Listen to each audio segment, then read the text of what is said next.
una patología hormonodependiente, depende exclusivamente de la testosterona para su desarrollo. Hay un detalle que quiero indicarles a ustedes, ya que ya han escuchado ustedes hablar del PSA, que es una prueba de laboratorio, es un marcador tumoral, donde prácticamente cuando un PSA se eleva hay sospecha de cáncer, ¿cierto? Pero también aumentan por otra, a ver, ya atrás, a ver señorita, usted de blanco, ¿cuál es la sonrisa? ¿Cuál es la risa? Pero la veo reír. Entonces, cuando comenzamos les dije que comenzamos, ya, y peor todavía, váyase señorita, por favor, ya. Les dije, yo no puedo tolerar que vengan con su Coca-Cola, con su soda, están tomando, y peor riendo en clase, ya. Váyase, abandonen la clase, por favor. Ya les dije, por ser dama el otro día, aguanté, por ser mujercita, pero ahora ya. Aquí por delante, hombres y mujeres, cortamos con la misma tija. La clase es libre. El que quiere, venga con buena voluntad y con respeto, nada más. Ya, váyase. Al hombre. que era mujer, por el peinado. Váyase.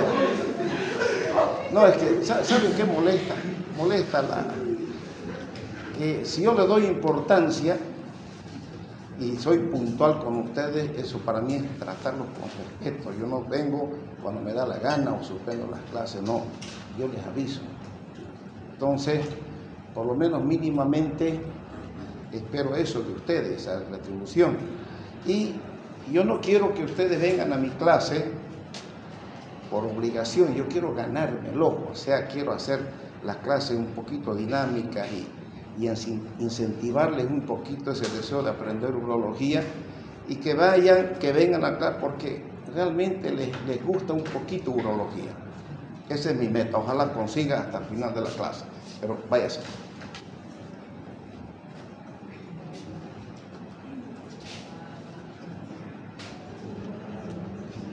Ya saben los demás. Si están riendo, si buscan sonrisa, vayan a sonreír afuera. Y a charlar afuera. Aquí no.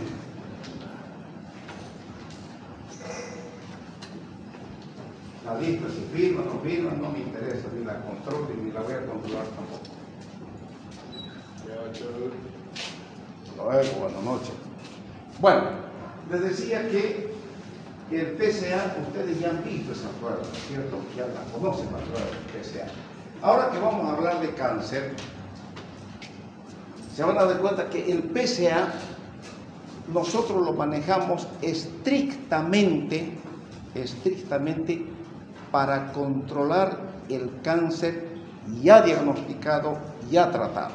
Me explico, vamos a ver un poquito más adelante, cuando nosotros hacemos una prostatectomía radical, el PSA baja, por supuesto. Buenas noches, doctor. Buenas noches, doctor. El PSA baja, por supuesto. Entonces, nos quedamos nosotros con esa espada de Damocles para ver qué va a pasar con el PSA. Si el PSA a los 6 meses, a los 8 meses, y como yo tuve un paciente al año y 2 meses, el PSA subió. Y si aumenta el PSA, ¿qué significa? Recidiva. Recidiva.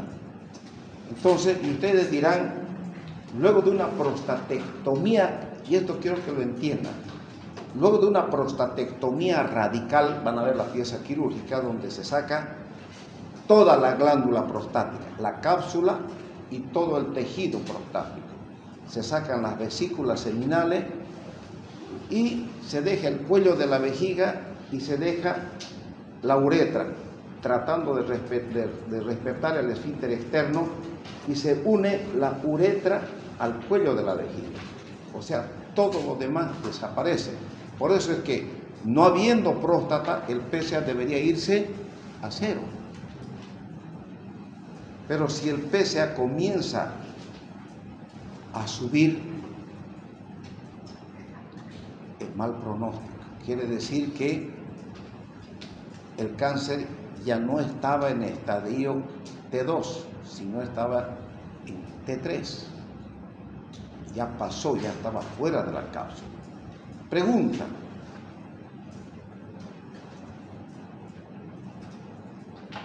¿Por qué el PSA sube si ya no hay glándula prostática? Metástasis. Metástasis, ya. Dígame. Porque en la prostatectomía radical puede ser que se haya quedado células neoplásicas y que esta haya sufrido metástasis en el hueso, porque tiene predisposición. Ya tiene afinidad por los huesos, perfecto. Entonces, ¿el PSA de dónde viene? Viene de las células neoplásicas que están en el hueso, porque está produciendo ahí. ¿Y esas células neoplásicas, qué tipo de células son? Son células prostáticas, porque la metástasis es la célula de las Jóvenes, células. ese concepto tan claro que lo tiene aquí mi amigo, quiero que lo tengan todos, porque eso no me lo saben explicar en otras universidades. Aquí lo tienen claro y es así.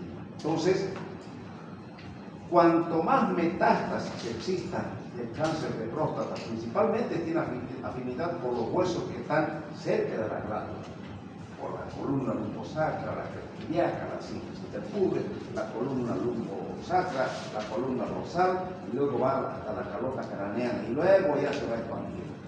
Entonces, todas esas células metastásicas son células cancerosas prostáticas que han ido y se anidaron, si me permiten la expresión, se anidaron en el hueso y comienzan a proliferar, y si me permiten la expresión, a carcomer, a contaminar el hueso con células cancerosas prostáticas.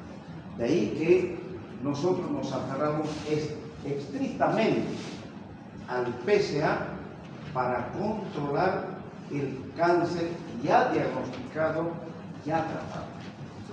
No es tanto así como para un diagnóstico, que nos ayuda por supuesto, sí, pero no nos aferramos tanto al PSA para el diagnóstico cuanto se trata de tratamiento. Ya para el tratamiento del cáncer de próstata, ahí sí nos aferramos exclusivamente al PSA. El PSA vale oro para nosotros en el control de un paciente con cáncer prostático ya tratado. Entonces, ese concepto tan claro quiero que lo tengan, jóvenes. Cualquier duda, cualquier cosa, te lo pregunto. ¿Listo? Va, diga, ¿alguien levantó la mano por ahí? Nada.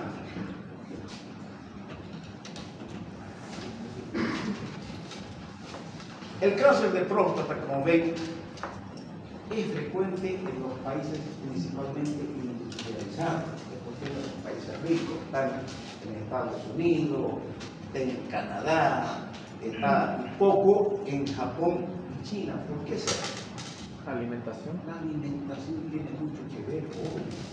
Los japoneses y los chinos no son tan afectos a comer chatarra como los gringos y como nosotros aquí en Santa Cruz se come mucha chatarra. ¿Es verdad o no es verdad? Sí, claro. ¿Cuáles son los factores de riesgo?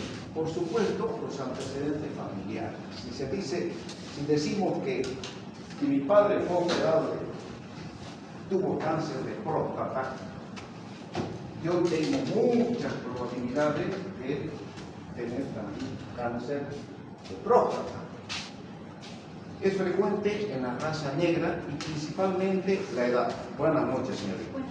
Cuanto más el paciente, cuanto más viejo, hay muchas más probabilidades de que tenga cáncer de próstata. Pero, aquí está el pero. El cáncer de próstata a un paciente de 80 o de 85 años no lo mata. Es igualingo que el cáncer de colon. El cáncer de colon, cuanto más afecta, cuanto más viejo el paciente, no lo va a matar. Pero cuando agarra un adulto joven, por ejemplo, como yo, ya soy un mayor, no soy un adulto jovencito, no, ya tengo mis años. Me da un cáncer de próstata o un cáncer de colon, no hay motivo. En cambio, cuanto más viejo el paciente, por encima de los 80 años agarra un cáncer de colon o un cáncer de próstata, se va a morir de cualquier cosa, menos de su cáncer. Vamos a ver nosotros ahí cómo tiene que ver la importancia, cómo es importante la escala de Gleason. Pero ya les digo, cuanto más viejo el paciente, el Gleason es mucho más bajo. O sea, quiere decir que tiene un cáncer, entre comillas, un cáncer buenito, que no lo va a llevar a la tumba. ¿Me entienden? ¿Cuáles son los factores en debate? La alimentación, el consumo de grasas saturadas y el consumo de alcohol. Los factores genéticos. Si se afecta el padre y el abuelo, probablemente que el hijo también tenga, ¿no es cierto? El modelo hereditario se presenta posiblemente por un gen autosómico dominante y que se presenta más frecuentemente, o mejor dicho, con una penetrancia de un 88%, o sea, que es alto el porcentaje. Los genes tumorales estarían localizados en el gen 10Q y el 16Q principalmente. Fíjense, aquí está la vejiga. Esta es la glándula prostática. No sé si ven bien detrás. Esta es la vejiga. Aquí está el esfínter interno, que es liso, y aquí está el esfínter externo, que es el estriado, que es el voluntario. Habíamos dicho nosotros que aquí se da la misma fórmula. Testosterona, por acción de la 5-alfa reductasa, se transforma en dihidrotestosterona, que actúa sobre el estroma y sobre las células prostáticas, aumentando su proliferación o desarrollando la glándula hasta convertirla como la imagen que habíamos visto, ¿no es cierto? En ustedes las dimensiones son tan pequeñitas, su prostatica así de chiquitica y pesa 20 gramos. ¿Cuál es la función de la próstata?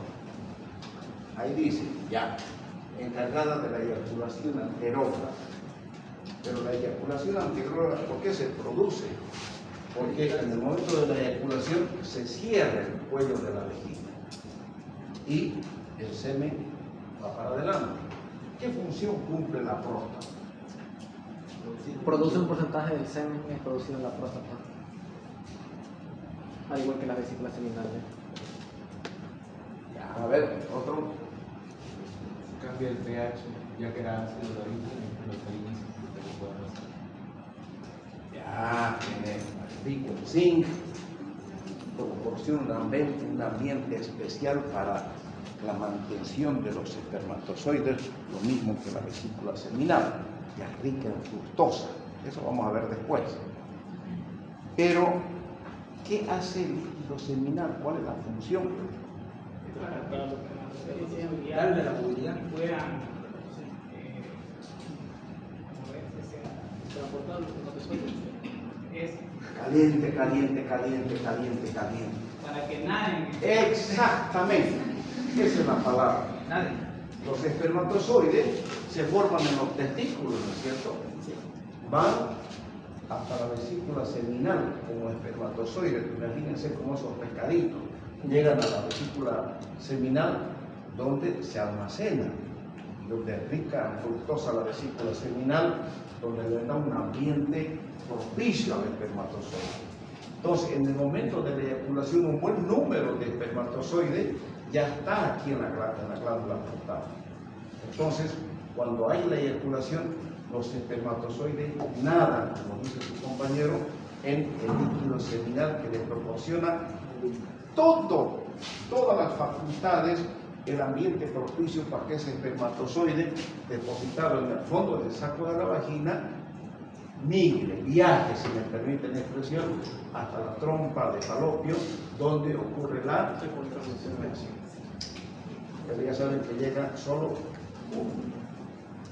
Entonces, proporciona el líquido prostático, que hace que forme parte del líquido espermal, ¿cierto? Entonces, líquido prostático más espermatozoide. Ayuda a la licuefacción del semen, produce fluido que hace que... Bueno, sigamos. El parénquima prostático, fíjense, esta es la estructura, la formación de la glándula prostática. tenemos, esta es la zona periférica. La zona periférica donde habíamos dicho que de la periferia se origina el mayor porcentaje de células cancerosas, de acá. De la zona de transición, hemos dicho que viene la hiperplasia, y luego tenemos una zona central y una fibromuscular anterior. Lógicamente, en medicina nada 2 más 2 es 4, solamente que proporciona mayor cantidad de células que se convierten, que van a la hiperplasia total. Ese es el estudio que se tiene al respecto. Aquí está, porque ya saben ustedes. Testosterona, 5-alfa-reductasa, hidrotestosterona y proliferación de células prostáticas. El adenocarcinoma, fíjense bien, el adenocarcinoma de próstata representa el 95% del cáncer de próstata, pero ese 5% tenemos 2 tipos de cáncer, el carcinoma ductal y el carcinosarcoma. ¿Ya? La escala de Gleason se establece el grado de la diferenciación con fines pronósticos. Es muy importante la escala de Gleason, donde el patólogo informa en 2 cantidades, 1 más 1, 5 más 5, donde ¿qué representa estos valores? 5 más 1, 6. Cuando es menos de 6, puede ser 5, pónganse un viejito de 85, 90 años. Yo agarro, se la saco a las otras cáncer. Ya. Entonces, el Gleason va a ser generalmente 6 o menor de 6. Quiere decir que es un cáncer bonito. Un cáncer que lo tiene, que va a pulsar, pero que no lo va a matar. ¿Por qué? Porque todos los viejos se mueren, ¿no es cierto? Nos tenemos que morir. Pero no por el cáncer, nos moriremos por un infarto cardíaco, en fin, tantas causas de muerte que tenemos los viejos, ¿no es cierto?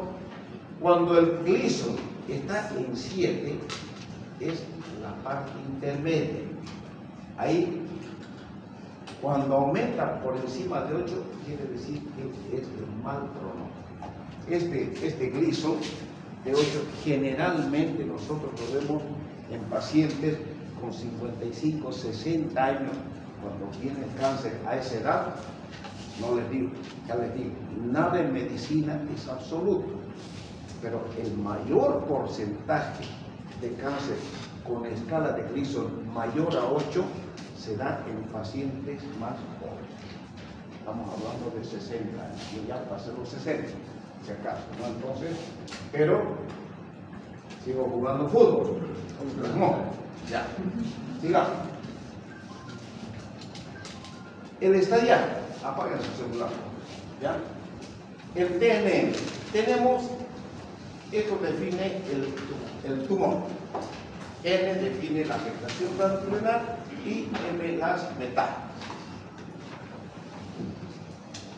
Vamos a ver, fíjense mis queridos amigos, esto no les voy a preguntar en detalle porque no quiero confundir, no les voy a preguntar. Ya les dije que lo que quiero es que ustedes tengan una idea de lo que es el cáncer, no quiero sacar los urólogos, pero la clase la debo dar en este sentido. Más facilita esta imagen, fíjense. Tenemos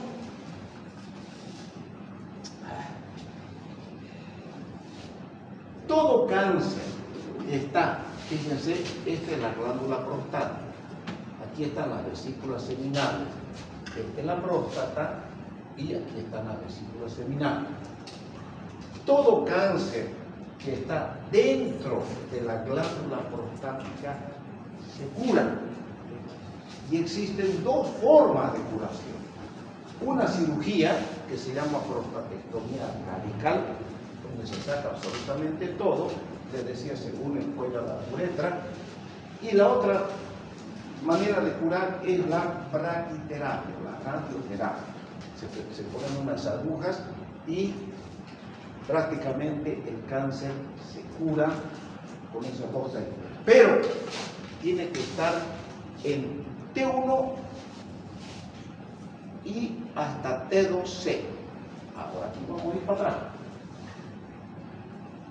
T1, cuando el cáncer está detectado por una resección transuretral de próstata. ¿Qué quiere decir? Es un tacto, no toque nada, puede tener un PSA de 4 o 5, PSA normal, y esto puede ser un hallazgo fortuito. ¿Por qué? Porque lo resequé sin sospechar el cáncer, el PSA estaba normal. No piensen, jóvenes, que para encontrar un cáncer de próstata estrictamente tiene que haber aumento de PSA. No es así. La urología va evolucionando y con esto yo no quiero confundir, pero hay artículos que uno tiene que leer, que no puedo dejar de leer los artículos, ¿no es cierto? Se están haciendo pesquisas de que hasta con PSA de 3 o de 4 se encuentran células cancerosas en la próstata. Mucho que, digamos. Lo que le iba a decir que usualmente en esos casos el tumor es tan pequeño que su actividad no llega a pasar los márgenes normales muchas veces. Por supuesto, es que ya les dije, el cáncer no siempre está en la periferia, es un alto porcentaje que sí está. Y ahora se está viendo, jóvenes, que existe, no es verdad, una testosterona total y una testosterona libre que viene de la suprarrenal. Y hay un estudio, esto no lo anoten, esto no quiero que lo tomen en cuenta, nada, sino que hay artículos y hay estudios donde se está demostrando que tiene mucho que ver la testosterona libre, de acuerdo al valor de la testosterona libre que nos venga, se toma como un indicativo para ahondar estudios en un paciente con PSA normal que tenga probablemente un cáncer de próstata. Perdón, paso. no, pasa que me olvidé una cosa en el aula. Pase, señorita. Gracias, Rolando. Ya lo hablé, lo comieron y... Gracias, va a disculpar. Ya. Entonces, la testosterona libre está... Bueno,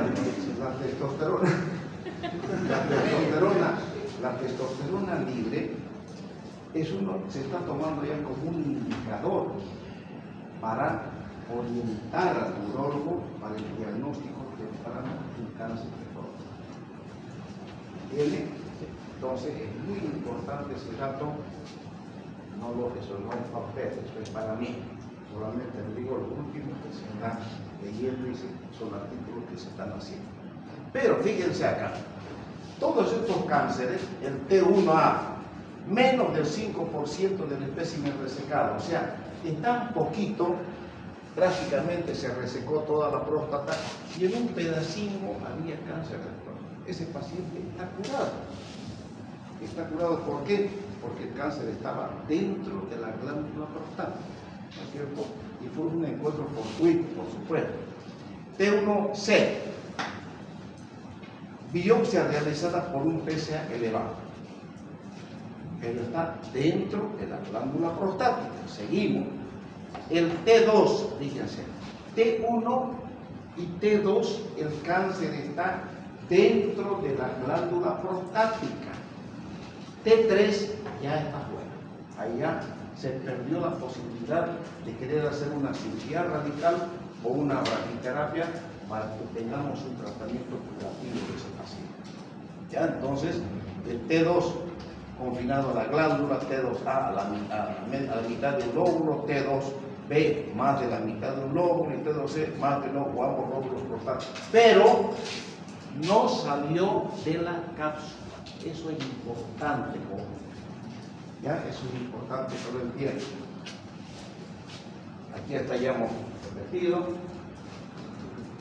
Clasificación del cáncer. Cuando el cáncer se extiende más allá de la cápsula, ya entramos al estadio T3, repitiendo, siendo repetitivo. T1 y T2 se curan con prostatectomía radical o con una braquiterapia. T3 ya está fuera de la cámara. Ahí la cosa cambia. T3A, extensión capsular unilateral, T3B, extensión bilateral y T3C, extensión a las vesículas seminales. Ya se está extendiendo mucho más. Aquí está, fíjense, por fuera agarra un lóbulo, el lóbulo pequeño, y aquí ya agarra el T3B, está agarrando la vesícula seminal. El T4 ya se extiende a órganos vesiculares. T4A al cuello vesical y T4B a los elevadores del ano y a la par. Ya está. Todo el piso pélvico ya está tomado por el cáncer. Ahí ya no es sutil. Ya no podemos hacer una cirugía curativa en este paciente. Solamente una cirugía paliativa, ¿verdad? El diagnóstico. ¿Se acuerdan que ustedes les había dicho que el diagnóstico de un cáncer de próstata es mediante el tacto y la biopsia, ¿no es cierto? Hay la biopsia transrectal y la biopsia transperineal. Yo cuando hacía la especialidad en Brasil estaba prohibido de hacer la transrectal. Yo me entrené y estudié haciendo la transperineal. No entrábamos para nada en la recta y estaba prohibido de hacer. Pero cuando vine aquí a Santa Cruz lo conocí al doctor Gutiérrez y vi que él hacía la biopsia transrectal. Solamente que comenzamos a leer y prepararlo bien al paciente y vi que era mucho más sencillo hacer la biopsia transrectal que la transperineal, y dejé de hacer la transperineal y comencé a hacer la transrectal. Mucho más sencillo, mucho más fácil. Teníamos solamente que hay que prepararlo muy bien al paciente. Imagínense, la transrectal, introduzco mi dedo en el recto, guío la aguja al nódulo donde yo sospecho que está y meto la aguja y saco un pedazo de la próstata donde creo que es el nódulo. Imagínense, yo he visto que en la caja petrolera murió un paciente, una vez conmigo, por una bacteremia. ¿Por qué? Porque hay materia fecal, tenemos que preparar el intestino, tiene que estar limpiecino, darle sus antibióticos previa a la biopsia. Yo me cansé de hacer en la Caja Nacional, en la Irala, trabajaba en la Caja Nacional muchos años, y ahí hacía las biopsias, nunca tuve ningún problema. ¿Por qué? Porque tenía mucho cuidado en la preparación del paciente para no tener problemas, y manejábamos la aguja de Lynn Silverman, que la tengo para allá de reliquia, porque ahora desde que apareció el Trucut y la biopsia transrectal, les dije que ya dejé de hacer, ya no hago más biopsias de bronco. Esta es mucho más garantizada porque se utiliza el transductor transrectal y donde no le van a pelar ustedes porque está la pantallota del televisor ahí y ustedes están con el transductor pulgando y encuentran la zona hipoecoica y de ahí con el transductor, como la imagen está magnificada, no hay dónde pelarlo. Entonces, no por seguir ganando dinero yo voy a dedicarme a hacer algo que ya sé que no debo hacer, que hay una técnica que es mejor que la mía, ¿no es cierto? Que también sirve más. Entonces, el diagnóstico probable se hace mediante el tacto rectal. Hago el tacto y noto un nódulo. Pido un PSA elevado, y la ecografía transrectal me va a encontrar la zona hipoecoica. Todo esto es una alta probabilidad de que sea un cáncer. Pero ¿cómo lo voy a identificar? Ponerle nombre y apellido con la biopsia y el informe del patólogo.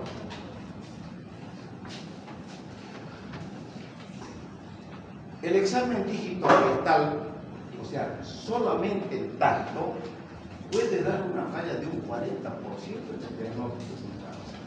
Claro que sí. ¿Por qué? Porque cuando hago tacto, yo solamente toco de aquí, aquí, pero no toco esta parte. ¿Se dan cuenta, no es cierto? Porque la próstata introduzco mi dedo en el recto y hago esto, palpo todo lo que puedo, pero no puedo irme hacia adelante. ¿Entienden? Entonces, Y ahí puede estar localizado. Ya les dije, no siempre el cáncer está en el lugar donde indica el peligro, no. Alto porcentaje sí, pero puede existir esa variación. El antígeno prostático específico Solingo no detecta el 23% de los también un buen porcentaje que existe una falla. ¿Por qué? Ya les dije, puede ser el viejito que operamos. Hoy hemos hecho una historia clínica de un viejito que tenía 350 gramos, pesó la próstata y tenía un PSA por supuesto elevado, pero no era cáncer. Eso yo ya lo sé, que cuanto más viejo aumenta el PSA, cuanto más grande la próstata aumenta el PSA, y con 350 gramos hay mayor cantidad de tejido que por supuesto muestre mayor PSA en el examen de sangre, ¿no es cierto? Es lógico suponer. Y no era cáncer y no fue cáncer. ¿Entienden? La combinación de ambos procedimientos, tanto el tacto y el PSA, ayuda a detectar el 78%. O sea, nos facilita el tacto y el PSA. Nos facilita el diagnóstico del cáncer de próstata. El tacto rectal nos ayuda a percibir cualquier área dura. Se palpa así, en medio de su nariz, así es la glándula prostática. Sientan este módulo, o la región tenar, esta glándula prostática, y en medio de esto hay un nódulo. Ese es un cáncer. Se presenta en la parte posterior de la glándula en forma de nódulos indoloros y petro, o sea, en la parte posterior donde nosotros hacemos el tacto rectal. ¿Qué es el antígeno prostático? Se presenta en concentraciones bajas en la sangre en todos los varones adultos, producido por las células normales de la glándula prostática y aumentando tanto en la prostatitis, en la hiperplasia, como en el cáncer. Pero antes se creía que solamente el PSA venía solo de la próstata. No es así. El valor, ¿cómo más o menos se interpreta? Estos son conceptos generales, por supuesto que hay variaciones, ¿no es cierto? Lo normal es de menos, o sea, 0 hasta 4 nanogramos, lo normal. Entre 4 y 10 puede ser una zona gris.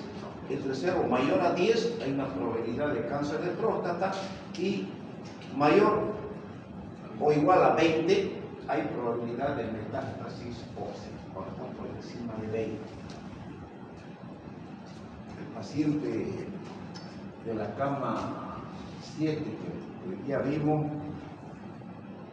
¿cuánto tenía de PSA? 17 el total y 8 el libre. 17. Pesaban 370. Entonces, es grande el próstata. Entonces, puede ser que no haya, porque tocamos la próstata y no se siente un nódulo duro que me haga sospechar de cáncer, pero tampoco es una garantía. Nosotros vamos a enuclear, vamos a mandar al patólogo y el patólogo nos dirá, pero al tacto no detectamos, porque ya le metí el dedo yo al resto al hombre y no detecté.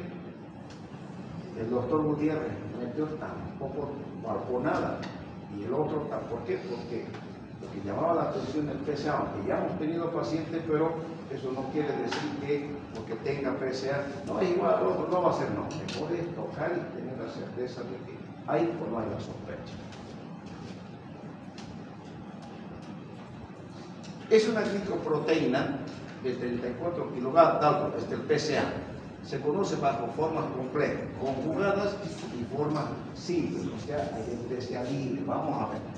Producida por el epitelio de la próstata, puede ser producida patológicamente por otros órganos, como ser la vesícula seminal, la uretra y la mama. No es estrictamente de la glándula prostática. Entonces, ya cuando uno de ustedes sea urólogo, tal vez el marcador tumoral del PSA que no se utilice y se busque otro marcador. ¿No es cierto? ¿Cómo ha ido cambiando? Por ejemplo, cuando yo estaba haciendo la especialidad, no existía el PSA. Nosotros pedíamos fosfatasa ácida y pedíamos fracción prostática para orientarnos para el diagnóstico del cáncer de próstata. Desde que se descubrió el PSA, por supuesto que ha facilitado mucho el diagnóstico del cáncer de próstata. Y cuando estemos terminando esto, me van a hacer recuerdo que hablemos de la resonancia magnética de próstata. Me van a hacer recuerdo, por favor. ¿Ya? Una pregunta me decía ahí que se producía patológicamente por las vesículas seminales, mama y entonces patológicamente o normalmente lo produce. Produce normalmente es producida. ¿Entienden? Se produce. Por eso es que ya el PSA, ¿qué pasará de aquí a unos años? Posiblemente ya se está buscando otro tipo de marcador que sea más específico. Pero también, jóvenes, ya hay otros nuevos estudios para el diagnóstico de cáncer de próstata, que se llama la resonancia magnética multiparamétrica de próstata con contraste, que ya se hace aquí en Santa Cruz. Hace en Neurocentro, pero en Bolivia no hay un solo médico especializado en esta técnica.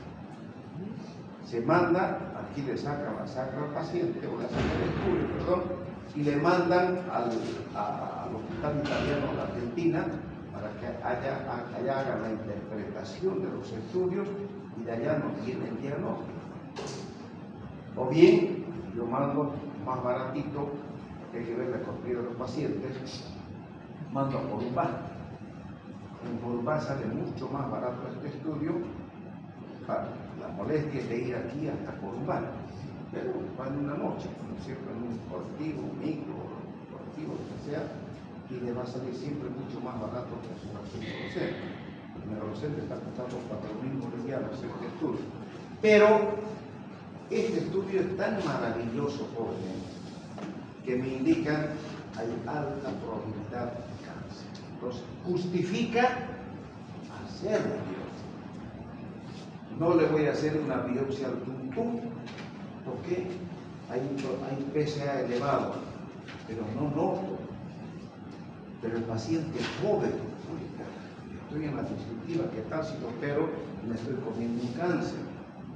Entonces, antes, si el PSA estaba elevado, hacíamos tratamiento. ¿Cuál es la conducta? Si yo tengo un paciente con un PSA elevado, toco y no noto un nódulo. Y yo sé que existen otros factores por los cuales el PSA aumenta, que son generalmente de causa inflamatoria, ¿no es cierto? Una prostatitis, una artritis, en fin. Yo hago un tratamiento largo, más o menos, que dura un mes, con antibiótico. Si el PSA baja al terminar el tratamiento, no es cáncer, porque el cáncer no se cura con antibióticos, ¿no es cierto? Entonces, el PSA baja, ¿por qué? Porque era otro factor, otra causa inflamatoria la que estaba haciendo que el PSA aumente. Y esas veces yo agarraba, lo mejor es afuera de la próstata y le hacía una cirugía o una adenectomía, dependiendo del tamaño de la próstata, o una resección endoscópica de próstata, que era más chica. Pero ya yo con esa tranquilidad lo operaba al paciente.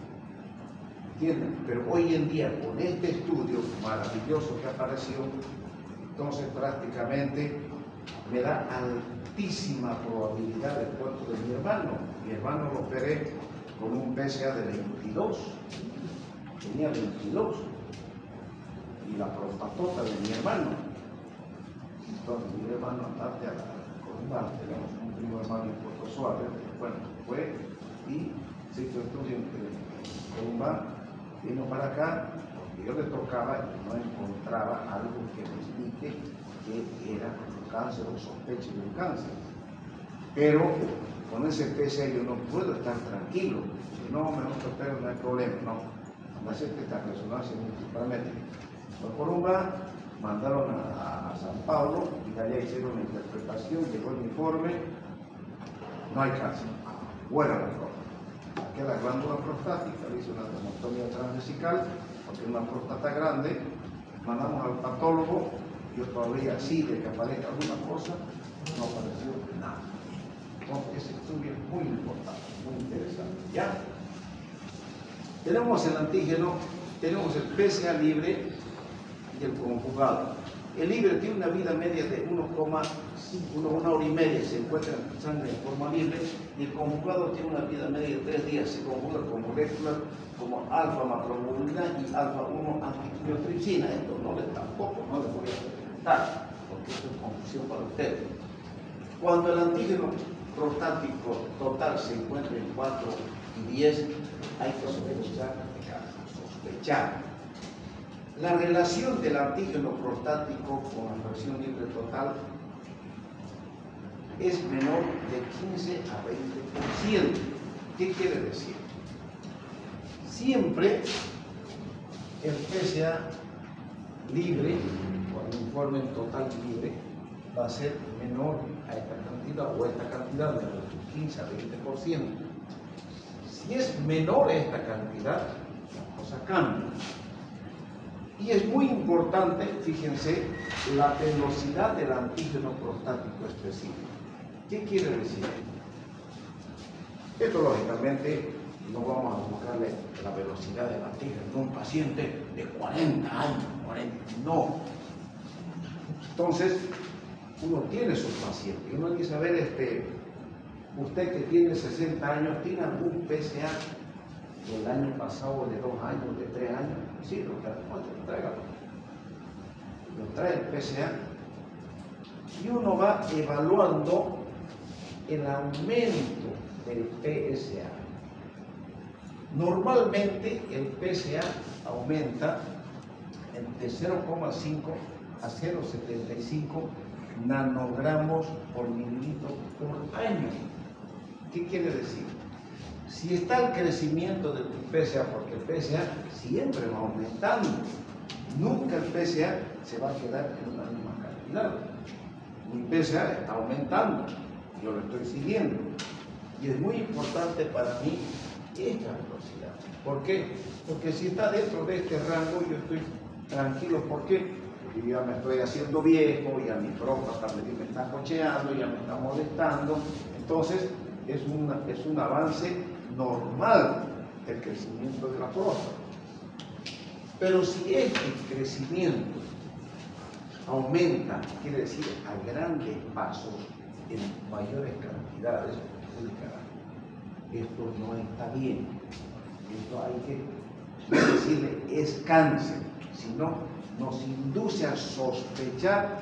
¿Para qué? Para hacer un diagnóstico temprano del cáncer, cosa que nosotros actuemos rápidamente, o con una radical, o con una braquiterapia, para hacer un tratamiento curativo del cáncer, ¿cierto? ¿Me entienden? A ver ese joven de azul que está mirando su WhatsApp y está riendo. ¿De qué está riendo? No estoy viendo, doctor. ¿Se va a negar? Simplemente sonrío porque me gusta su casa.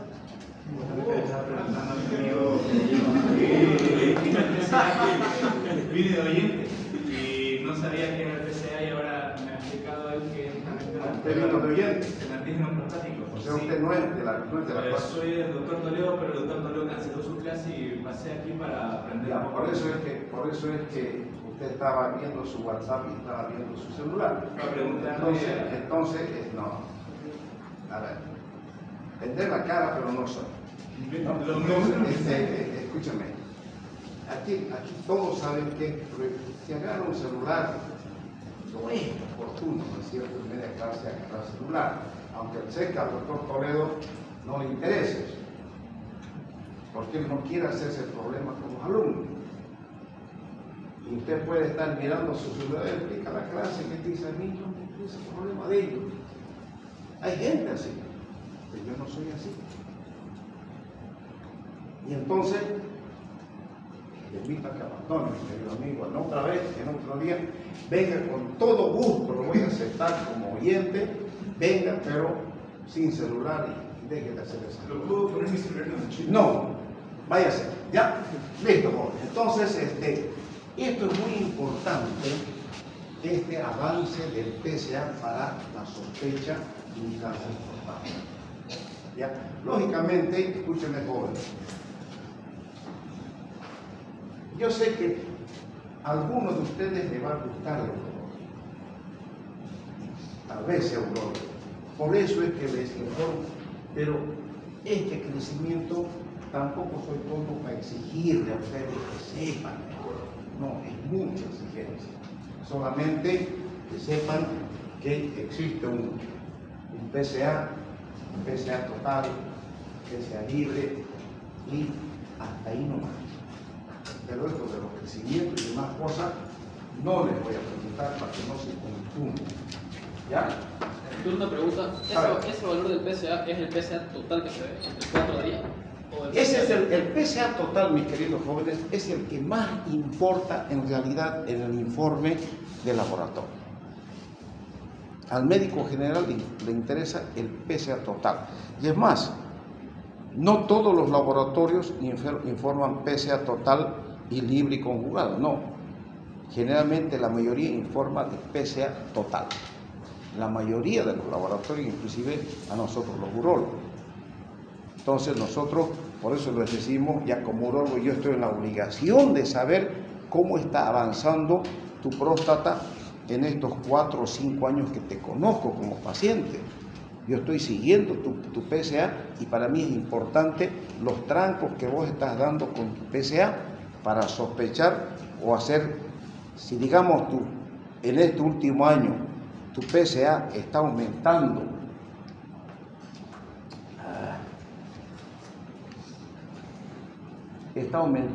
mayor esta cantidad, yo estoy obligado de hacerte ¿qué? Una resonancia, que lo tengo a mano, no te voy a decir una biopsia, sino te pido una resonancia multiparamétrica de próstata para hacer un diagnóstico temprano o tener la sospecha temprana de que hay un cáncer que se esté instalando en este joven o en este señor, bueno, en este paciente. Entonces, para eso me sirve esto, pero no les voy a preguntar eso a ustedes. Pero deben saberlo o deben conocerlo, por lo menos tener una idea. El valor del PSA libre y total. El PSA total con valor de 4 a 10 nos indica una zona gris. Y la relación libre-total tiene que ser menos del 15 al 20% cuando se trata de un posible cáncer de próstata. ¿Entienden? Aquí está lo que ya vimos anteriormente. ¿Cuándo aumenta el PSA?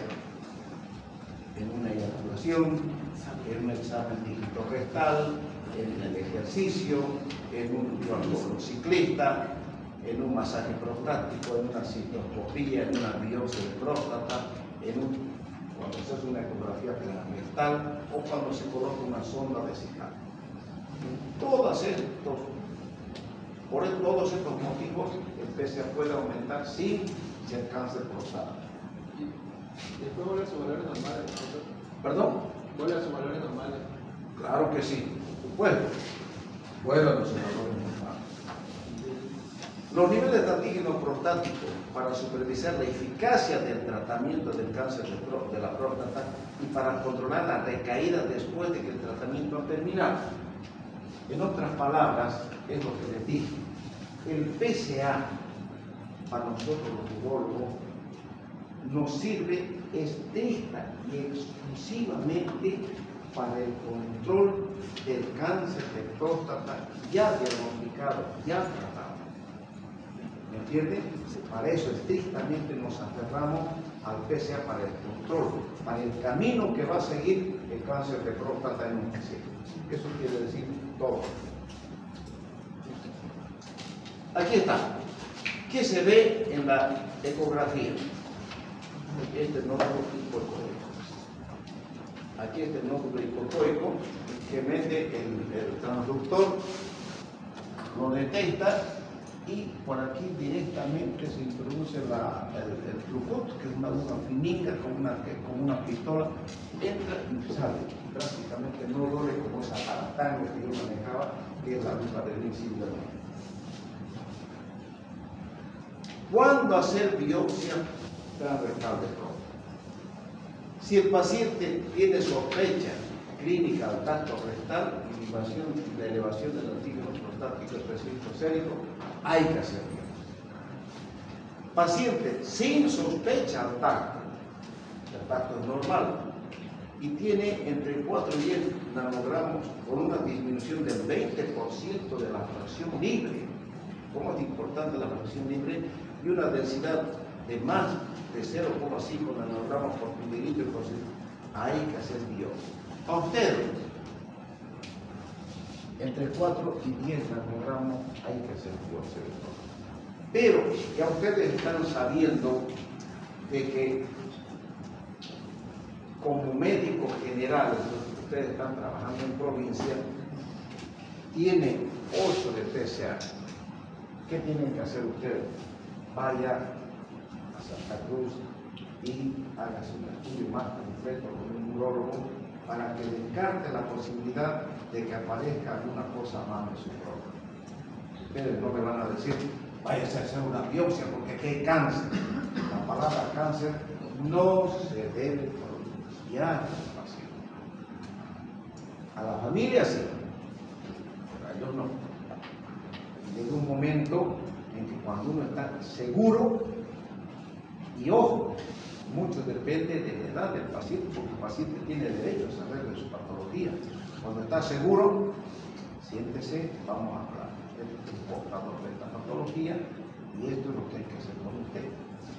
Tengo 2 compañeros de mi curso que le diagnostiqué cáncer de próstata y le dije, no te hagas operar aquí en Santa Cruz, en Plata, Brasil, te van a hacer una cirugía robótica, vos podés pagar $14,000, tenés plata, andá, y la robótica te van a sacar en penina tu próstata, pero la robótica, joven, la cirugía robótica, eso visto en el Congreso, de imágenes en 3D.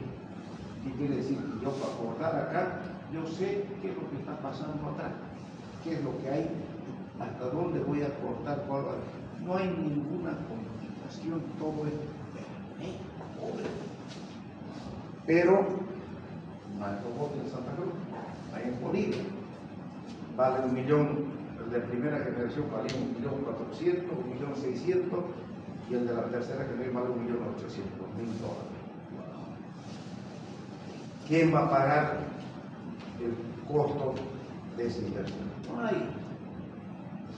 Si él tiene $20,000 para pagar una cirugía, va a preferir operarse acá. Estamos comenzando a hacer la cirugía robótica, o se va a ir al Brasil que le va a costar más barato y donde hace mucho más. Yo me voy al Brasil, por supuesto, por cierto. ¿Por qué? Porque allá, yo si tuviese esto joven no me quedo acá. Me voy al Brasil, busco a mi compañero, ya veré careca, yo no me quedo acá. Me voy a hacer cirugía robótica. Si tuviese. Bueno.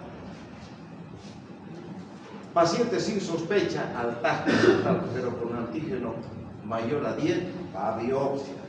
A todo paciente con hallazgo anormal al tacto rectal y hay un nódulo duro, aún sin alteración en los niveles de PSA, se debe hacer. O sea, si hago un tacto y me encuentro con un nódulo duro, a biopsia. PSA normal, haya biopsia, hay un nódulo. Yo no puedo comerme un paciente si estoy tocando un nódulo. Es mucha responsabilidad decir, no es nada, vaya a ser. No, señor, tiene que ser biopsia. ¿Y hay, por qué? Porque hay que confirmar el diagnóstico y se debe guiar con un ultrasonido. Entonces, cuando hay un nódulo hipocoico, un nódulo, hágase una ecografía transrectal. Se hace la ecografía transrectal y se detecta el nódulo hipocoico. Ya está. Entonces, hay 2 caminos. Que mucho aquí en Bolivia, jóvenes, en el Brasil, en la Argentina, en otros países piden, ya está protocolizado y no hay cosa mejor en la medicina que protocolizar conducta. Donde hay protocolo no hay falla. porque todo está protocolizado. En cambio aquí nosotros tenemos que estar pensando en que si un paciente tiene plata, no tiene plata, no puede pagar esta resonancia multiparamétrica, pero la biopsia también, no piensen que el que hace biopsia es gratis, no señor, cobra. Y nosotros en el San Juan de Dios no tenemos ni transductor, transrectal, peor la aguja de Turgut para hacer biopsia, no podemos hacer biopsia. Tenemos que mandar afuera para que se haga la biopsia. ¿Por qué? Tenemos las agujas de Silverman, pero ¿quién va a hacer semejante aparatango? Ya no. Eso es un crimen utilizar, volver para atrás, sabiendo que hay otra, una pistolita fininga, delgadina, que no le pasa absolutamente nada al paciente. Entonces, pero no tenemos en el Hospital San Juan de Dios. ¿Entienden? Entonces, todavía estamos con esos problemas del dinero, de que no tiene plata. ¿Qué es más barato? La resonancia multiparamétrica o la biopsia. Hay que cotejar los precios para ver qué se hace. En otros lugares se hacen los estudios para confirmar, tener un mejor diagnóstico, por supuesto. Mejor que es la histopatología, por lo cierto, porque me estoy indicando y confirmando el diagnóstico de cáncer. Pero el que saca la biopsia cobra. Y el que lee la biopsia, el patólogo, cobra. Y ahí nomás más o menos se le está yendo como unos 3.800, 4.000 bolivianos. Solamente para el diagnóstico. Y ahora yo les voy a dar algo de mi cosecha. Cuando yo tengo pacientes de 85 años y vienen con un nódulo y es un cáncer, 85 años, viejito, ¿ustedes le van a mandar a que les unche para decir es un cáncer? Yo no. ¿Por qué dirán ustedes? ¿Por qué creen? A ver, que yo hablo con la familia, digo, tengo un cáncer. Riesgo, a ver usted. Porque la persona ya es muy mayor. Ya, al ser mayor, ¿qué querés decirme al ser mayor? Que está muy cerca del deceso. ¿Cómo? Que ya está muy cerca del deceso. Correcto. Eso se llama expectativa de vida. ¿No es cierto? Cuanto más viejo el paciente, está más cerca de la tumba, ¿no es verdad? Entonces, no le voy a... Ya me miren y se digan, usted también ya está, claro. Pero claro, uno tiene que pensar y ser consciente. Yo ya estoy de bajada, joven.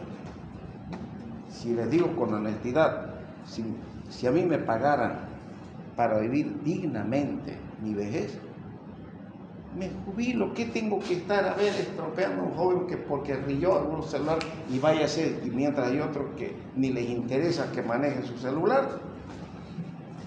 Pero yo no voy a cambiar mi forma de ser, porque a mis hijos así los eduqué y da buenos resultados, jóvenes. El respeto, la responsabilidad, claro que da buenos resultados. Que si yo fuera indiferente a la conducta de ustedes, no sé para qué me están pagando, por cierto. Que me esmero en dar las clases ya, pero es lindo cuando hay respeto mutuo, nos respetamos y las cosas surgen bien. ¿Verdad? Entonces, si me pagaran, yo me jubilo, pues me pagan bonito, me indemnizan de la universidad y recibo un buen sueldo, me voy a descansar, por joven, yo ya no tengo a quién mantener. Mis 3 hijos son profesionales con maestría, trabajan. Yo no mantengo, lo único que hago es gastar en mis nietos. Nada. Y viajar a mi paraíso terrenal, fin de año, a disfrutar de mi gente y nada más. Pero seguimos trabajando. ¿Por qué? Porque el día que me jubile, todo lo que me ahorré, los años me van a comer, ¿no es cierto? Tengo mi mujer, tengo que mantenerla. Entonces, la situación es que esa. La jubilación es paupérrima para muchos colegas. Hay un colega de San Juan de Dios, de tantos años en anestesiólogo, tantos años, 3.000 bolivianos reciben de jubilación. ¿Acaso usted que ha estudiado tantos años, que ha ido a hacer especialidad en el Brasil, trabajó tantos años de anestesiólogo, se jubiló, 3.000 bolivianos ¿cuánto gana un empleado doméstico? 2.000, salario mínimo 2.000, creo que 2.400, 300. ¿Y qué estudió esa señorita? Nada. Y el otro colega que se rajó trabajando gana 3.000 mensuales. No le da pues ni para pagar lo básico en su hogar, jóvenes. Y así andamos. Entonces preguntan ustedes con cuánto se tuvieron médicos en la Brasil. ¿Todo por qué? Porque estos malditos, ¿qué les importa? Esa es la pelea. Ojalá que nos vaya bien en nuestra pelea, cosa que cuando ustedes sean viejos como yo, se jubilen con un salario digno. Estos malditos únicos que les interesa robar y sacar la plata y la pichicata y la broma y tantas cosas. Yo no soy masista ni voy a ser nunca masista, ¿no? Pero me molesta la ignorancia de la gente que nos maneja. ¿Y eso es real? Ya. ¿Para qué vamos a renegar? Vamos, sigamos. No es momento de hablar de política. Bueno, fíjense. Este es el transductor transrectal. Aquí está la próstata. Aquí está el ultrasonido. Aquí está la sonegoica. Y aquí está, a través de esto viene la aguja, saca. Fíjense acá, tiene una ranurita que es filinga, como un huequito. Entonces, entra y esto es hueco, porque todo esto al entrar está aquí adentro. Entonces, dispara y esto viene, como es como un cuchillo filingo, esto viene, y toda esa parte que va entrando, todo ese pedazo de próstata, entra dentro de esto. Y es una buena biopsia. Entonces, entra, se saca, mete en un frasquito y se busca si hay otra zona hipocuesta. No hay dónde helar, joven. No hay dónde equivocarse con el transductor transrectal. ¿Cuáles son los estudios de detección? ¿Qué tenemos que hacer cuando tenemos un cáncer de próstata? Tenemos que diagnosticarlo y tenemos que tener un diagnóstico exacto. Para eso pedimos una tomografía, una ecografía, una resonancia magnética, y en el momento de la cirugía hacer una linfadectomía, y lógicamente a todo paciente con cáncer hay que hacer llamada gammagrafía ósea. ¿Por qué la gammagrafía? Porque sabemos, decía su compañero, que el cáncer de próstata tiene mucha afinidad con los huesos que están cerquina a la glándula prostática. Ahí son donde envían primariamente sus metástasis, a la síntesis de Purvis, a la arteria ilíaca, a la columna lumbosaca, en fin, afinidad principalmente por los huesos. Fíjense, aquí tenemos la arteria ilíaca, son imágenes metastásicas. Yo el día sábado les voy a mostrar estudios. Estas gammagrafías, tengo varios estudios para mostrarles cómo son las metástasis. ¿Ya? La evaluación de la metástasis ósea. Los sitios más frecuentes son columna sacra, cresta ilíaca, columna lumbar, columna dorsal, cráneo, etc. A la calota craneana se envía la metástasis. El tratamiento. Tenemos una tabla de Amico que es la que nos mide el riesgo del tratamiento, donde hay una obsesión terapéutica cuando la expectativa de vida es menor a los 10 años. Fíjense. T1, T2. ¿Qué significa el T1, T2? Dentro de la cabeza. Sí me gusta. Entonces, vamos a tener un gliso, si es de un gliso menor a 6, quiere decir que es un cáncer buenito, ¿no es cierto? Entre comillas, bonito, porque 7 es el intermedio y por encima de 8 ya es el cáncer maldito. Es muy agresivo, ¿cierto? Entonces, y si tiene un antígeno prostático menor a 10, tiene un riesgo bajo. Riesgo intermedio, T2B y T2C. Sigue dentro. El 7, que es el intermedio, y el antígeno prostático está en 10 y 20. Entonces, aquí tengo que diagnosticar con una biopsia para saber realmente si es un cáncer o no es. Riesgo alto, cuando ya tenemos un estadio en la escala de Gleason T3A, ya está fuera de la cápsula. El gliso ve de 8 a 10, que es alto, que es muy agresivo, y el antígeno está mayor a 20. Y ya cuando hay cáncer localmente avanzado pasa del T3 y el T4. Tratamiento del cáncer de próstata, tratamiento del cáncer localizado, ¿cierto? Cuando está localizado, está en T1 y T2, eso es localizado, quiere decir que está dentro de la cápsula. El tratamiento curativo es la prostatectomía radical. Si les pregunto, no me pongan prostatectomía, voy a poner mal, se llama prostatectomía radical. Porque algunos dicen también cuando nosotros sacamos la adenomectomía, dicen una prostatectomía, con adenoma de próstata. El cáncer es prostatectomía radical, ¿ya? Estoy diciendo, después no porque estemos ignorando, ¿ya? Indicaciones: cáncer clínicamente localizado, T1 y T2, una expectativa de vida entre 10 o más años. Si es T3, o sea, si ya está fuera de la cápsula, si la extensión extraprostática es limitada, el antígeno prostático es menor a 20 y el Gleason es menor a 8. Eso se toma en cuenta. ¿Por qué? Porque según dicen algunos que se puede sacar la cápsula. A ver, razonen conmigo un poquito. ¿Qué me pasó a mí con dos pacientes?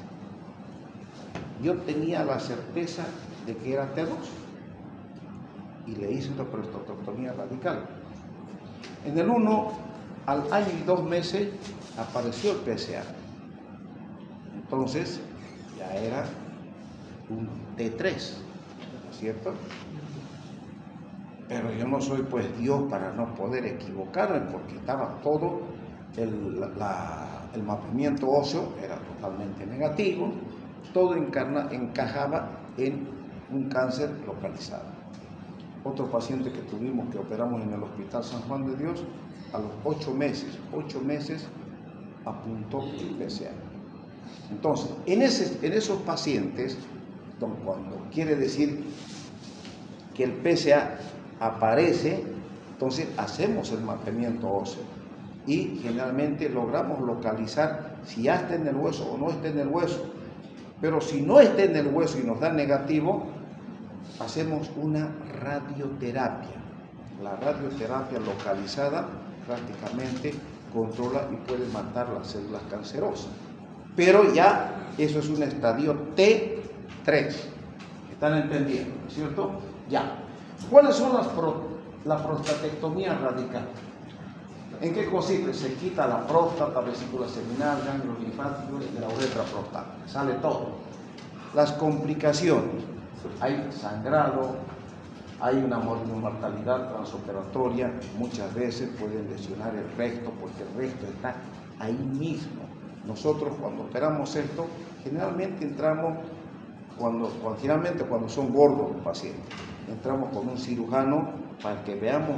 Hay que tener mucho cuidado con el recto porque está ahí mismo. Entonces, cuando son los pacientes flaquitos, facilita mucho. ¿Puede quedar incontinente el paciente? Claro que sí. ¿Por qué? Porque dependiendo del tamaño de la próstata, uno corta y tal vez está cortando en el lugar del esfínter externo o por fuera. Entonces, va a quedar incontinente ese paciente. La impotencia sexual. Los nervios uno los ve cuando está haciendo la radical. Uno los nervios de la erección los ve, pero cuando a veces el paciente es gordo y dificulta, uno bate un tijeretazo y murió la próstata. Puede haber obstrucción urinaria o estenosis de uretra, claro que sí, y lesiones a órganos vecinos como el recto, que se pueden presentar. Son las complicaciones de una prostatectomía radical. Ahí está, esta es la pieza quirúrgica, la próstata. Estas son las vesículas seminales y esta es la uretra, está aquí dentro de la uretra prostática y un pedacito de uretra, el esfínter externo está por ahí. La radioterapia es una opción terapéutica local o avanzada donde se utilizan 200 Gray durante 2 meses. Y la radioterapia es curativa cuando el cáncer es localizado, el T2. Son las dos maneras de curar. Repitiendo, prostatectomía radical y la braquiterapia. Esta es la braquiterapia, se colocan unas agujas, bajo sedación se colocan agujas en el periné y en cama se las huncha la próstata y a través de eso se hace la braquiterapia en los pacientes. Cuando es de alto riesgo, ya T3, ya estamos fuera de la cápsula prostática. Tenemos un Gleason mayor a 7, quiere decir que estamos frente a un cáncer agresivo y un antígeno prostático mayor a 20. Entonces, el tratamiento, la radioterapia es uno de los tratamientos de elección en el paciente. ¿Qué hacer cuando hay un cáncer de próstata avanzado? Cuando ya hay metástasis, como nos encontramos harto en la vida cotidiana en el Hospital San Juan de Dios. Cuando nosotros encontramos y vemos ya una próstata dura, ya sabemos que pidámosle a ver para ver un mapeamiento óseo para convencer a la familia de que entienda qué es lo que vamos a hacer con el paciente. ¿Por qué? Porque hay que hacer un tratamiento hormonal. ¿Qué dijimos? ¿De qué depende tanto la hiperplasia como el cáncer de próstata? Entonces, para controlar el cáncer, ¿qué tenemos que hacer? Anular la testosterona. ¿Y cómo la anulamos la testosterona? ¿Cómo? Bien, hay dutalterides, dice aquí mi amigo. Muy bien. ¿Qué dice usted? Empezar a tratamientos con hormona femenina, dice otro amigo. ¿Usted? ¿Hay un fármaco que aromatiza la testosterona? Sí, la espironolactona. Espironolactona. Caliente. ¿Usted? No sé si es muy salvaje, pero puedes quitarlo de un ejemplo. No es salvaje, es el tratamiento. No es salvaje, por supuesto. Entonces, les explico. Antes no teníamos las drogas que tenemos ahora. Y como dice aquí mi amigo, teníamos que hacer ese tratamiento salvaje. ¿Por qué? Porque se le explica al paciente y si es joven, yo le digo, te voy a sacar los testículos, no hay más. Y tengo que sacártelo porque es la única manera de controlar tu cáncer. No te voy a curar, te voy a controlar. Y con eso el PSA baja. Y vamos controlando al cáncer. Y luego hay otro tipo de medicamentos, existían, pero sí o sí, afuera el testículo. Cuando ya aparecieron drogas, entonces ya se llama castración quirúrgica y castración medicamentosa. ¿Entienden? Entonces nosotros lo castramos utilizando inyecciones. El Decapeptyl, que hay para 1 mes, para 3 meses y para 6 meses. Donde ese Decapeptyl, pero tiene un costo, no es barato. Sale como 4.000 bolivianos la mensual, creo que sale 12.000 o 16.000 bolivianos o hasta 20.000 la semestral. Y con eso llegas a abolir la testosterona de los testículos y la testosterona libre que viene de la suprarrenal. Y con eso murió la flor. Pero el tratamiento, por eso, tanto la hiperplasia como el cáncer son patologías hormonodependientes, ¿cierto? El tratamiento hormonal. ¿Podría repetir el nombre del medicamento, por favor? ¿Perdón? ¿Podría repetir el nombre del medicamento, por favor? Ahorita se llama Decapeptyl, quédate tranquilo, ahorita vas a ver. Entonces el tratamiento del cáncer avanzado, la orquiectomía bilateral. Análogos LH, el leuprolide y el goserelin. Y los inhibidores de la síntesis enzimática como la suprarrenal, como el que ven acá, ketoconazol. ¿Para qué es el ketoconazol? Antifibicótico. Antifibicótico. Viene de 200 miligramos. Entonces, piensen un poquito. Si yo le doy a este joven, le veo así su hongo, está con hongo, y le doy ketoconazol. ¿Qué estoy ocasionando en este joven? ¿Y qué va a pasar con este joven? Va a haber un avión que pasa por su lado y le va a hacer así. Y para él va a ser como una carretilla con yuca. ¿Por qué? Porque no le va a llamar la atención, ¿no es cierto? ¿Por qué? Porque ¿qué hacemos los varones? Ustedes jóvenes,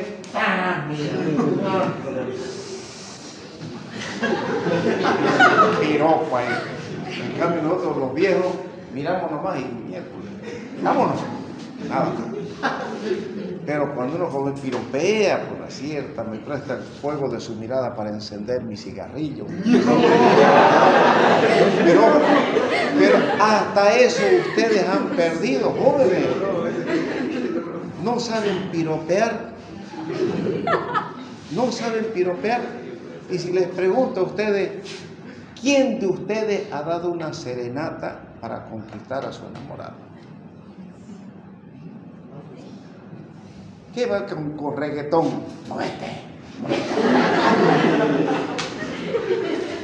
No es verdad, pues yo a mi corteja, a mi mujer la conquisté con guitarra. Pero, oiga, antes éramos así, pregúntenle a sus abuelos o a sus papás, dábamos serenata nuestras para conquistarla, ya una serenata éramos.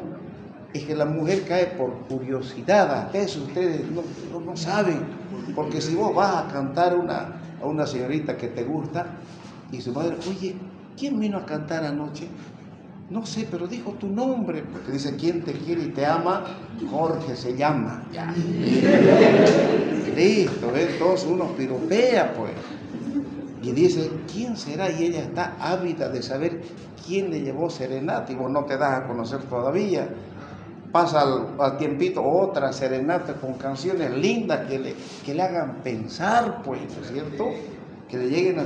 Entonces, a ver, ¿a qué mujer no le gusta eso? ¿A usted le gustaría que le lleve una serenata? El patrón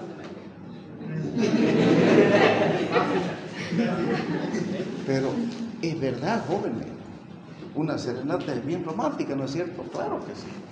Ya. Sigamos hablando del cáncer, era para que más o menos despierten algunos. Ya estamos terminando, ¿ya? Entonces, el ketoconazol, jóvenes, hoy en día existen otros antimicóticos para no usar el ketoconazol. Se puede utilizar, por supuesto, por el costo, que es mucho más barato que el fluconazol, pero el fluconazol que tiene otros efectos secundarios, pero no tan dañinos como el ketoconazol, aunque nosotros para el cáncer damos 2 comprimidos por día, en cambio para cualquier antimicótico un comprimido por día de 200 miligramos. Entonces, pero por ahí he visto 2 comprimidos de ketoconazol. Uno mira y le hace falta leer también. Ojo, no estoy diciendo que los dermatólogos no saben, no he dicho eso, sino que porque digan, ha dicho que uno no sabe manejar, no, sino que hay que tener mucho cuidado con los ketoconazol, porque ustedes ya saben para qué es y cuáles son los efectos secundarios, más aún si estamos viendo gente joven, ¿cierto? En el cáncer de próstata, los inhibidores periféricos, tenemos que utilizar antiandrógenos esteroides y antiandrógenos no esteroides, que son mejores que los esteroides. Tenemos el acetato de ciproterona, claro que sí, pero la flutamina nos da excelentes resultados. Viene de 50 miligramos, la dosis son 100. Ahí no quiero preguntarles dosificación, pero se viene de comprimido 50 miligramos y se utiliza 150 miligramos por día y no alteran los electrolitos tanto como los otros, ¿ya? Y aquí están, por ejemplo, las complicaciones. El roserelín, el acetato, fíjense, causa bochornos, diaforesis, impotencia sexual, hasta la resistencia. No hay información hasta el momento de interacciones medicamentosas, pero da mucho efecto secundario. Tiene la ginecomastia, los bochornos, ¿por qué? Porque se le está dando hormonas, se está anulando la testosterona, ¿no es cierto? Y aquí está lo que decía, lo que preguntaba acá mi amigo, ¿cómo es su nombre? Santiago. Santiago. Aquí está el acetato de leuprolide. El 3.75 es para 30 días en esta dosificación. En esta dosificación es para 3 meses de 11.25 miligramos. Se llama leuprolide con el nombre de Decapeptyl. Aquí en Santa Cruz existe con el nombre de Decapeptyl. Y existe para 6 meses. No es barato. He intentado hacer este tratamiento en pacientes con cáncer y no todo el mundo tiene ese dinero para colocarse estas inyecciones. No tienen. Entonces, uno les dice, o lo castro, o le doy leuprolide, o el Decapeptyl. Si le castro, quito el chorro de testosterona que viene de los testículos, pero tenemos un goteíno que nos viene de la suprarrenal, que con el PSA trimestral que voy pidiendo cada 3 meses, cuando el PSA, en algún momento el PSA va a comenzar a mostrarse, ahí puedo utilizar la flutamida para que otra vez el PSA baje. Y de esa manera el cáncer lo voy controlando, ya el paciente está sin testículos.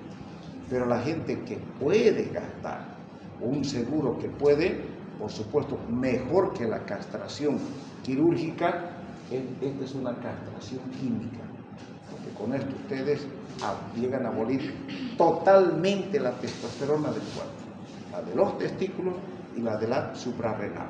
¿Están entendiendo, no es cierto? Aquí tenemos la flutamida de 250 miligramos cada 8 horas. Bueno, se utiliza esto, ¿no? Y la flutamida aquí en Bolivia está escaseando un poco. Ya, y esto es lo último. La sociedad... A ver, dígame. El tomar estos medicamentos que son catalizantes químicos, el paciente empezaría a perder la masa muscular. Peor que eso. Peor. ¿Por qué? A ver... Piensen ustedes.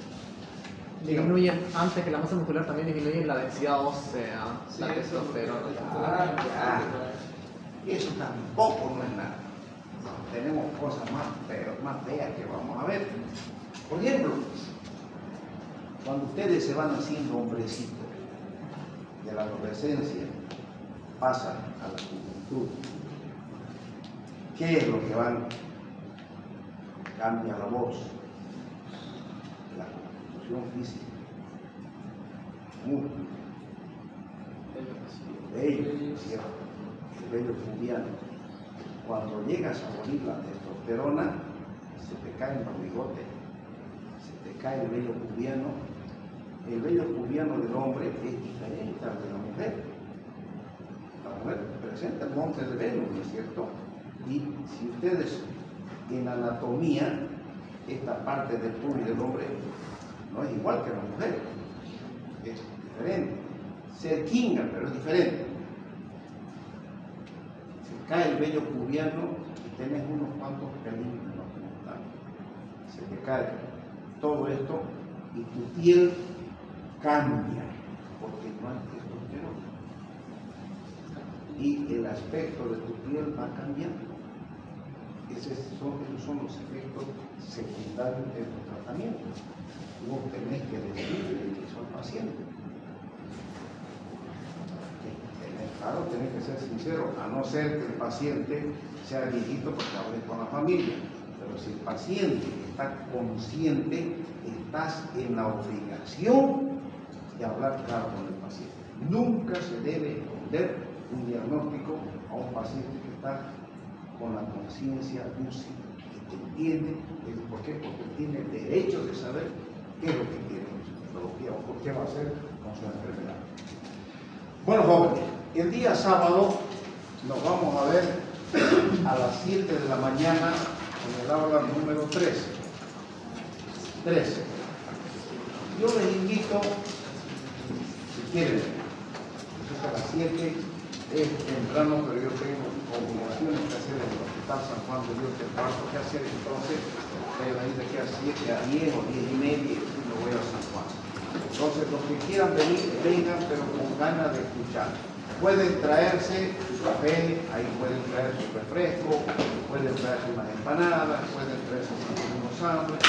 Va a ser maratónica esta clase, donde vamos a tener unos 15 minutos más o menos de ir a hacer chibi, de descansar un poquito, porque yo también me canso de hablar, y mientras descansamos un poquito, hacemos lo que tenemos que hacer. Díganme. Va a querer que le reserve la caja porque creo que los sábados no dan, ella dan. No hay problema, doctor. Sí, más bien, si tengo algún problema, como tengo ya las imágenes, yo voy a fijar más estos días, a ver, quiero meter otra cosa. Dígame. ¿Perdón? El parcial, la fecha. Mire, el parcial es hasta aquí el examen. Yo solo estoy esperando la confirmación de que me digan puede tomar examen. ¿Por qué? Porque creo que hay me pareció haber escuchado alguna notificación de que algunos que están viniendo de otras universidades, que lo han pasado, hay alguna nota al respecto. Entonces, por eso es que no les estoy dando la fecha exacta. Yo ya debería el martes entrar al examen oficial, pero me estoy aguantando de decirle la fecha mientras no tenga certeza de ello. ¿Qué tienen que hacer? Estudiar.